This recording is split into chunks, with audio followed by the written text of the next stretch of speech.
December of '02, KJF 4, you wrestled Messiah. And this is, of course, towards the end of your first time in CZW. But before we get to that, KJF 4, what do you remember about match with Messiah? It was kind of like the changing of the guard, being like the following year was going to be a big deal with Messiah's run, and I actually felt like I kind of did everything I possibly could in CZW, and I really wasn't gun ho about the following year because I knew storyline wise there was really nothing left to do, and like talent wise I just wasn't feeling it at all. And it was kind of like Messiah's time to shine, and it felt like he was kind of taking over as the face of the company and stuff like that. So it was kind of like the changing of the guard, that match, because I dropped the strap to him. And but it was a good match though. It was cool. It actually played out to where the way it should have.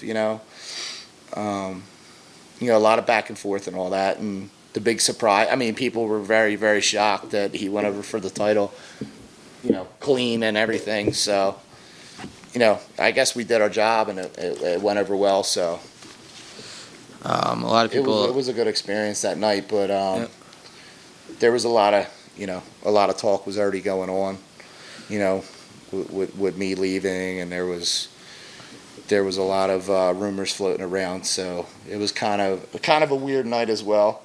So. Right. Because again, after that, you just had one more CZW show, the December 28th of '02. Yeah, it was a daytime show we did. Yep, and it was supposed to be, at the time, it was CZW's quote unquote last show at the arena. Yeah. And it was what ended up being your last show for CZW. Did you know at the time, or did anybody else know at the time that was going to be it for you in CZW? I pretty much knew.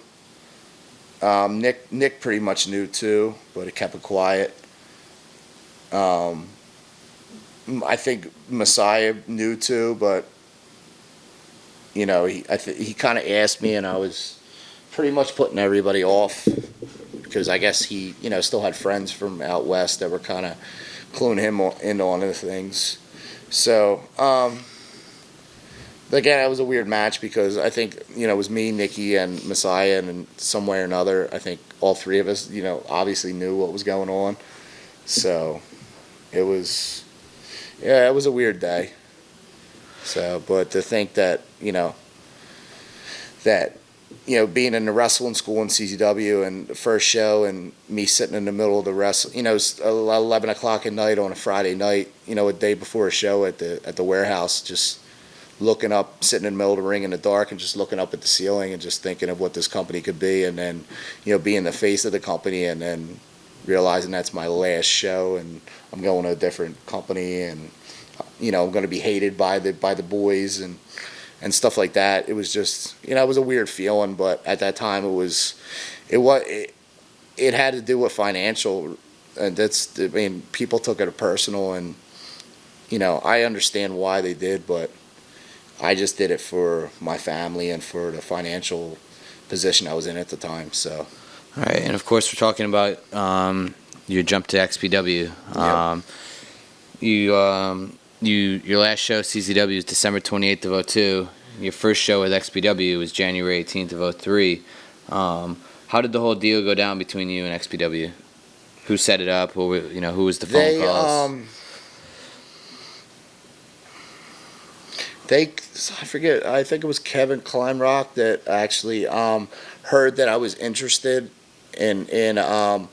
I actually just wanted to come and check out one of their shows, and he heard that, so he contacted me about bringing me out just to check out a show, and then maybe just doing a run-in just to jump somebody and stuff like that. And then further talks started going on, and he realized I wasn't happy with CZW anymore, and I just was looking just to branch out and maybe do something different. But on top of it, I was looking to make some more money, because at the time, I kept asking John for a raise, and a raise compared to what I was making, wasn't asking for much, but it was like, nope. But you got to remember, I was, I committed myself on being the world champion, being the face of the company, commit myself to looking like a wrestler, looking like a champion, spending all my time in the gym and supplements and eating and all that. And financially it wasn't there compared to the lifestyle I was trying to live to be the champion and be actually taken serious as a champion, as a face of a company. So it was, like I said, it pretty much was financial reasons, but Kevin Kleinrock was the one who pretty much set up the whole deal. So, and they sent somebody to my house to videotape me to set up the whole promo that they did on their TV show, and they faxed me contracts and whatever, basically they'd sue me if I did this and this, and they sent me an advance check, and they wanted me to cash the check before I even did anything, so the money was mine, you know what I mean, because they were afraid I was going to rip up the check in the ring and do this and that, so. Did the check cash? Yeah, that one did. I can't say that for too many others, but that check cashed. That was a good one. But a lot of other checks I got, with them bounced. Do you want to talk about how much that first check was, or what exactly was your price? Was there a price? Was there a number in your head that it would take, or? There really wasn't a number it would take. There was floated around that it was $5,000, which was bullshit. It wasn't that much. The first check was, I think it was $1,800, and then I got advanced, and then they were going to pay me $525 a show. So I asked for a 3-show advance. So I think it was $1,800, and then whatever $1,500 is, $3,600. I don't know, horrible math. So, but yeah, so that was actually, I guess, that amount I got, and then a free box of merchandise sent to my house. So adult merchandise. Yeah, adult merchandise, wrestling merchandise. It was a whole big mixture of things. So, did you have any dealings with Rob Black himself? Yeah, well, I mean, once I never had. They had me on a conference call where they had me on speaker with everybody in the office, and he was telling me welcome aboard and this and that and all. So that was my first interaction with him. But once I got there, then I had interaction with him and welcoming me and all, and like everybody was super cool to me when I got there. They treated me great, even though they put Supreme over me real fast, and I started thinking like, wow, maybe they just want to put the guys over on me. But everybody was treating me super cool, and it was, I mean, it wasn't a bad experience being there. It was actually fun. I mean, the reason it was fun was because a lot of the boys that were actually there, like M-Dog and Josh Prohibition, had, I mean, I can't jump ship and indie wrestling, but they were there. And I knew a lot, like Jerry Lynn was wrestling there, and I knew Just Incredible from the past, so he was there, and I wound up becoming pretty good friends with Chris Hammock because of being there. And just a lot of the boys, it was a cool time. I had a good experience being there. I can't down it other than checks bouncing, but I had fun while I was there, and And did you get once it became clear, and once that first show went off, and you wrestled Supreme, did you get a lot of backlash from the old CZW crew? What's this now? Did I get? Did you get a lot of was there a lot of I don't know, not really heat, but was there a lot of bad reaction from your old CZW crew? Like, did you get any angry phone calls? Everybody. Billy called my house telling me that I could have been straight up with him and this and that, and John called me. I actually called John and told him what I was doing before it happened, and he goes, well, good luck. He goes, wait till you hear all the wait till you hear all the bad mouth, and you deserve it and all that. So I said, it is what it is. But now everybody talks shit, and I think a lot of people were jealous of the situation and stuff like that. I think of other wrestlers, because I mean, if they were in my shoes, they probably would have done it. I mean, not saying everybody would have, but I mean, a lot of people had, obviously bad things to say about it. So, but I mean, like I said, they had to walk a mile in my shoes, and they didn't realize, because of that situation, I was actually able to buy a house. Not saying it paid for the house, but helping with my down payment and actually starting a life with my wife, but traveling to LA a couple times and stuff like that was pretty wild. So, yeah, I guess I actually got threats through email too. People saying they knew what I drove and slash my tires when I'm at the arena and stuff like that. So it was like, wow, it's pretty. People are pretty hardcore with this shit. So, and I guess it was pretty wild because we really didn't have no girls in the in CZW as far as valets and all that at the time. And I guess like watching Lizzie and all the other girls just pretty much just get naked in front of you in the locker room and stuff like that was something different. So whatever, it was pretty cool. Now it was a cool experience when I was there. I really can't. I had fun. I had fun when I was there. It sucked. I guess later on regretted my decision, but like I said at the time, it was the best thing for me.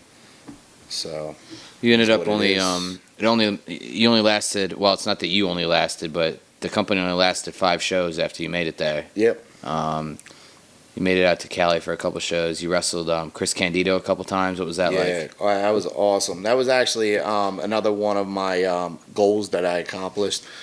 I mean, I always had huge respect for Chris Candido and his abilities and stuff, the character and everything. I know it's a no gimmick needed, but just him overall as a worker was just amazing. And to actually get in the ring and work him, it was pretty cool because at the time they were trying to bill me as the new Chris Candido because of the drugs and gaining the weight, he kind of let himself go. And here I was a young kid, blonde hair, in shape, talking trash on the mic. They kind of had the idea of where they wanted me to go out there and run them down. And I felt weird about it. It was real weird. But Chris was like, no, go with it. Let's do that. So I went out basically and trashed them. I went out on the mic and we were face to face. And I said, look at you. This is Chris Candido wrestling in a T-shirt. I said, look at you. You got a beer belly. And they basically wanted me to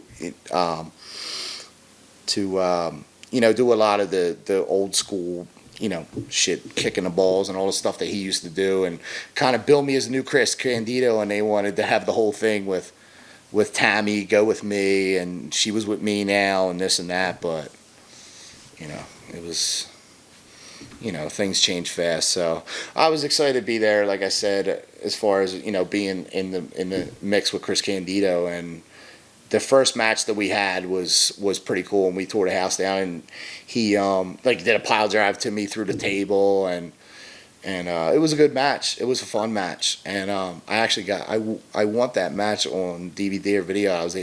I contacted people from XPW years ago, trying to get the match. I'm never able to get the match. So if you know anybody that has the match, can get a hold of me or contact me or somebody that knows me, that would be awesome, because I actually never seen the match on DVD or on video or anything. So March 1st, 2003. Yeah, I've tried to get it, and I just never was able to get a copy of it. They told me they'd send me one, and whatever. So if anybody has it, please. So going into the last XPW show, which was March 8th, 03, did you guys know that was it? Were you told ahead of time that was going to be it for XPW? No, but I was kind of getting tired of my bank calling me, telling me I owed them $35 for another bounce check, and basically it was like, okay, well, we owe you three, we owe you money for 3 shows now, and well, here, take more T-shirts for now, and this and that, and it was like, no. Now it was like, oh fuck, what did I do? You know what I mean? Now I'm basically working for shows for free. And, people are pissed off, and, it was a fun atmosphere because it felt like, the money was flowing the first couple shows, and everybody was laughing and happy and all. And then it was like, everybody kind of knew the deal. So at that time, it was just like, fuck, and, like people were asking for cash, and, it was just not, people knew like the money wasn't there, and they were just stringing it along as long as they could. So the atmosphere by that time, you know, I mean, it was only a matter of a few months, actually changed big time. So, and then I think that show, I don't know if it was that show. Rob Black was nowhere to be found for that show, so it was kind of like the same thing with Paul Heyman back, you know, with ECW with their last show, and you know, Paul Heyman appeared on WWE and all that. Just Rob was nowhere to be, and that was a little weird to everybody. Nobody knew where he was.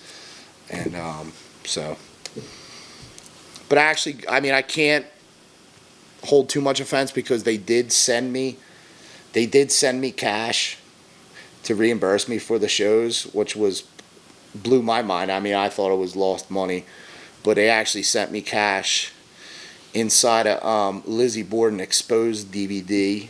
Nice. That, yeah, it was actually filled with cash, which was, I enjoyed more the cash than the video, but yeah. So they actually paid me. They called me up to every show that they owed me and sent me the money, which was awesome. So does XPW owe you any money as of right now? no, I think they're debt free with me. So Nice.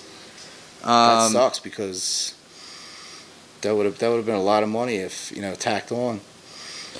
Yeah, well, just think of all the money it would have been if they kept running shows. Yeah, and so you had a pretty good deal worked and out. I think if I would have stayed with CZW and the money that I would have made with them, that would have been equivalent to about one show that I did with XPW. So right. that just shows you like the little money that I was making in CZW. So when it was all over, did you get a lot of like the phone calls like "I told you so"? Like how do you feel now? Everybody basically laughing and this and that and all. So, but whatever. I mean, it was a choice that I made and I had to deal with, and basically from that point on, everything changed and it was big. It was different. So, but hey, you know what I mean? It was the choice that I made, but who knows where things would have went if I would have stayed there. So, I don't know. But from there. I started wrestling in DCW in Delaware, Mm-hmm. and I mean that was a cool experience with